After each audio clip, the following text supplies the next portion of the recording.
You want to be successful as a career or professional or as an entrepreneur, or even you set up a goal for your life to become successful.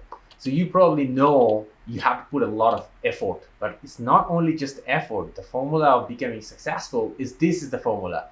Success equal to work, multiply luck, multiply unprivileged advantage. So a lot of people always talk about hustle, have to put it to work. That's true, absolutely. There's no alternative for that one too. But there is other two key elements as well to luck and unprivileged advantage. So in this video today, I'm going to share you particularly about unprivileged advantage, how you can identify your unprivileged advantage, how you can retain it so you can make the best use of that unprivileged advantage to your equation to become successful. You want to become successful, right? So let's get started, and I'm going to explain to you how you can use the unprivileged advantage in your favor. After working like last 15 years in IT field, this is what I realized. What is IT? Yeah. Sure, it happened. Thank you. So let's give a big hand to these student leaders to bring the training to you. Why don't you give them a big hand to them? So in this video today, I'm going to show you total 9 types of unprivileged advantage, which is very common, but most of the time, most of the people doesn't know what is the unprivileged advantage. And secondly, they also, as they don't know, so most of the time they lost it, and because they cannot retain it as well too. So today, I'm going to help you in this video that the 9 key advantage, so you can able to identify them, and then you can able to retain it, because I'm going to also tell you that how you can really retain those unprivileged advantage too, so you can use it in your favor. So number one unprivileged is locations.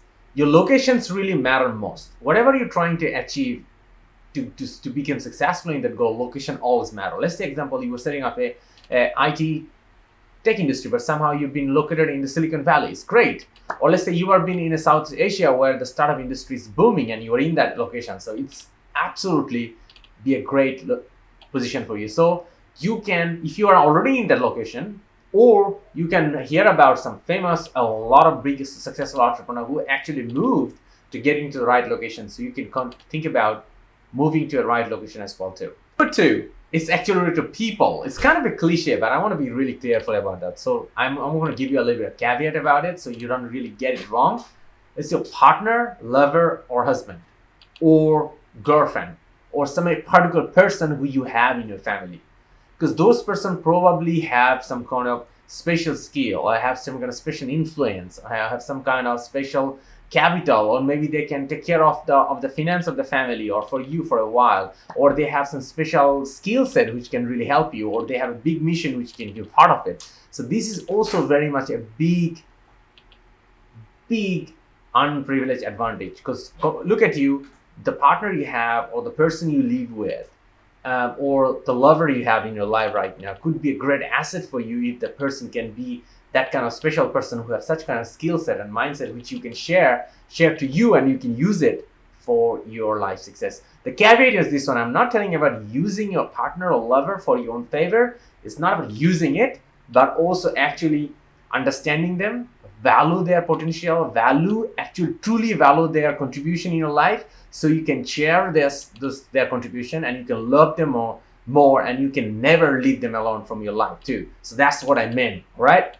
Number 3, cost of living. If you are living in New York, so you have a high cost of living. So when you are starting an entrepreneurship, let's say example, you are being an employee, and now you want to become a businessman, and now there's a startup you're going to start. The living cost is going to be really high in a city like Singapore, or even in Southeast Asia, or it could be very high or in Melbourne. But if you're in a country like in Vietnam, Bangladesh, or in Cambodia, or in undeveloping country or middle-earned country, the living cost could be less, and then you can also, as the living cost is lower, so you can, a small capital which you come in to form your business, can easily you can acquire more talent to work with you too. So that's why it's really matter, the cost of living. The number 5, it's kind of a quite cliche again too. The inheritance wealth from your family. Yes, you're born in a rich family, or your parents give you a big amount of wealth, have a house in the downtown of the city. It's your underprivileged advantage, but doesn't mean that you have to throw that house. You have to use that asset or money they inherited so you can build a business and you can help other people to achieve their the success journey as well too. So nothing wrong to having this thing, but not using it or wasting it is a big wrong. So that is your unprivileged advantage number 5. Your strength. Maybe you are having a high EQ or maybe high IQ by born you are, and a lot of other people don't have. You are much more talented and in doing maths or problem solving skill. So that is your unprivileged advantage. So you gotta take care of your health and you take care of your mindset, and you have to do the right books and have the right skill set acquired so you can sharpen your those strengths which other people don't have it, so you can use it in your favor. Otherwise, if you don't take care of it, you have a wrong lifestyle, you're going to lose it as well too. 8, technology is actually open for everyone, but everybody don't know how to make the best use of it. But if you have a really good technical background, or you also know that technology have a really great value and you can bring the right people to work with you, and technology can be a big unprivileged advantage. You could do digital marketing, digital sales, you can build a whole business on digital space. And at the same time, if you could find a great metrics to acquire data of, or create an audience around your product, that can really help you to build your digital business forward too as well. So that's why I'm saying technology is there for everyone, but everybody doesn't know how to make the best use of it.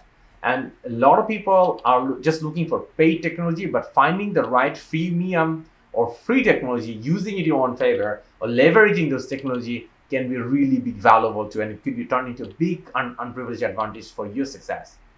Number 8, your past achievement. Maybe in the beginning, before you was a successful CEO, so you had a big networks, and now you're building your own consulting company. So yeah, you have a big networks, and that's what could be your partner, could be your customer. Let's say you are a CIO or you are a successful salesman. You met a lot of people, and you gave a lot of values to them, and you solved their problem.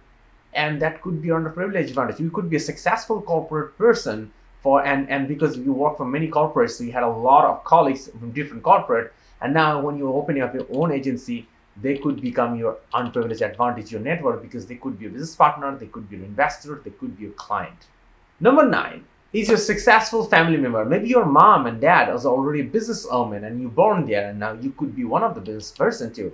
Or your mom and dad work in a big companies where you can get a lot of referrals to get a new jobs in your career, or you can get a new referral to go to big universities too. So these are your unprivileged advantages. So these are the 9 unprivileged advantages which are most common. So what I would like to tell you that point it down in your paper. These are the 9 privileges, and then you rate yourself 0 to 10 from each of the unprivileged advantage, and see that how you can make the best use of each of the unprivileged advantage. And normally the 5th strongest unprivileged advantage you have among these 9, you should think about retention plan. So you can first, retention plan means you don't lose them, any one of them. Something wrong happened and you lost that and you don't want to make it happen.